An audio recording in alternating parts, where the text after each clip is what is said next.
Hey everyone, I'm here to talk about the Pikachu Easter egg in Pokemon Go. So I'm going to tell you how to get it, and yes, even after the update, it's still there. Then I'm going to show you some clips for when I actually did this for my daughter's account. And then I'm going to come back and talk about, from a parent's perspective, a parent of an autistic child, how this can be beneficial and how to avoid it being frustrating.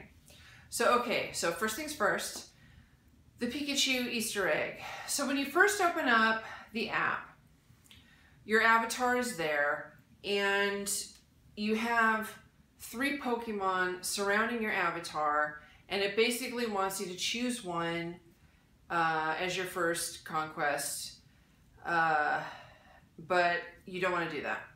What you want to do is walk away. And you want to walk away the distance of about a medium city block. And you want to do that 5 times. So here's what it's going to look like. You're going to open up the app and you're going to have 3 Pokemon surround you.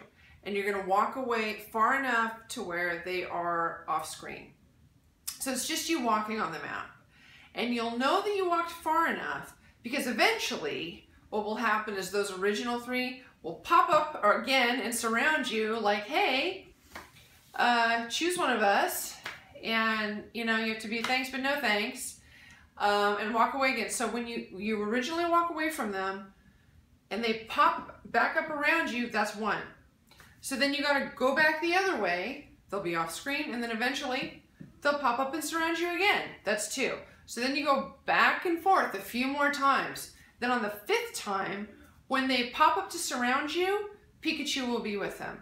And that is when you pick him, and you can get him as your first Pokemon, which I think is extra exciting. Now, when I did it with my daughter, because when I originally played Pokemon, and I originally did my account first, I didn't know about the Easter egg. So I couldn't do it for myself. But like a week later, I created an account for my daughter, and I wanted her to have Pikachu as her first Pokemon. And so, so we did it in a safe area, and he popped up, and she hit him with the ball. It was a nice throw. The game said it was nice, but he popped out, and it was kind of glitchy because he popped out as this freakishly gargantuan, huge Pikachu with the ball behind him, and I couldn't get to it, and I knew I had to shut the app down. I was a little worried because things like this tend to seem like something breaks and my daughter wants it fixed, and I was just really hoping that we didn't lose him as the first Pokemon. Unfortunately, we didn't. We opened up the app again, and the professor said, congratulations, you got your first Pokemon, and it was Pikachu. So that was nice. When my husband did it a few days ago, reluctantly, but thank you, sweetie, for doing it. I appreciate it. He tested the theory after the update. On the 5th time, Pikachu appeared. He got him, and he got the rare one. Now, my husband did this at the mall, and I have to say, when I've seen Pikachu after this, it's been at the mall. For some reason, Pikachu likes the mall.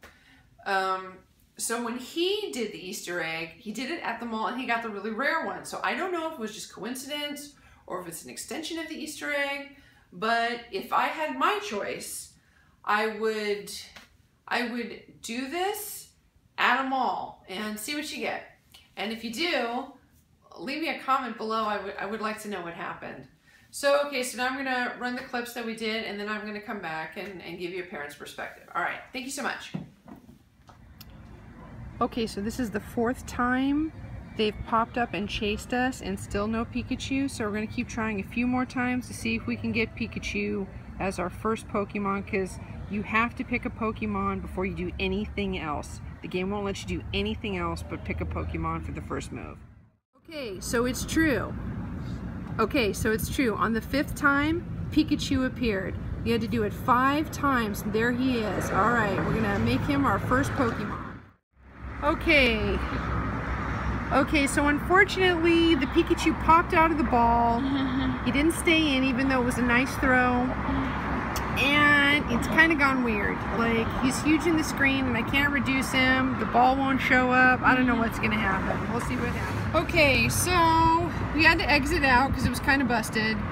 We got back into the program and it said, congratulations, you caught your first Pokemon. All right, hit the button, see what happens. You're a talented Pokemon trainer. What should I call you? All right, we'll put your nickname in. All right, hold on. Okay. From a parent's perspective, parent of an autistic child, I wanted to do a few things. I wanted to make sure that whatever information was attached to the Pokemon Trainer account was anonymous. I also wanted to make sure that it's going to be a fun opportunity and not frustrating. So what I did was, both for my Pokemon Trainer account and the one I created for my daughter, I made separate email accounts that are basically completely anonymous. So that way, if Niantic ever gets hacked, nobody's going to get anything. So that's important. If you have a burner email account for spam, feel free, use that one. But the point is that you don't want to attach anything that has a lot of personal information to it. And that way it can't be misused. So that's number one I wanted to talk about. Number two, I think this is a great opportunity with Pokemon Go for our kids who are not really verbal much to get together and go to safe areas, you know, parks, malls, with the parents, of course, and look for Pokemon together. And so it can be a kind of a bonding social thing that isn't dependent on verbal communication skills. So I really see the value in that. As far as where to play, I've seen like Pokemon take over the park. I'm sure there will be events that are sponsored where people will drop lures and, you know, they'll be there to sell you their food and everything like that. And it's just, you know, like parks and things like that. So just use your common sense, but I think there's a lot of potential there.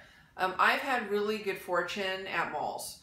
Like I said, Pikachu seems to love the mall. You know, I've caught several Pikachu there, and my husband, when he did his account for, you know, getting the first Pikachu, he did it at the mall, and he got the rare one, which was like the offensive attacks were like 10/100. So that was cool. But malls are like a great place because they have people are dropping lures there. They want you to eat at the food court, and so I'm all for that. But also there are fountains and statues and murals and all kinds of things that can be Pokestops at malls. So you don't have to worry about your kid running out of Pokeballs, because there's usually stuff there where they can get replenished quite easily. And let's see, lastly, I want to talk about avoiding frustration. I had a situation a few days ago where I got the Pikachu, but he escaped from my daughter. And it made her very sad. And so I got her something to eat, and then we went back to the area where he was, and he was still there. But I had her light some incense. And this is something in the game where you get a few of them and you can buy more. But I had her light an incense, and then he came to her, and he didn't run away this time. And not only did Pikachu come to her, but like a ton, I mean, like probably a dozen Pokemon came to her. So that's the nice thing about incense. And I'm going to make sure that she's never without it. For myself, I don't like to spend a dime on video games, really. I will farm and farm and farm and farm and farm and get what I need. But that's not really the point when it comes to our kids. We're not here to teach them life lessons. We want it to be a fun experience and a bonding experience and maybe a nice positive social experience. So to avoid frustration, I would say get some incense. Make sure you always have it. You do have to pay for it. I mean, you get a few of them, but she's never going to be without it, my daughter. So anyway, that's just kind of the points I wanted to hit. Anonymity, you know, the social aspect, where to go, you know, for having a fun time, and also avoiding frustration. So anyway, I hope that helps. If you like this video, please give it a thumbs up and feel free to subscribe. And thank you so much. All right, have a great day. Bye-bye.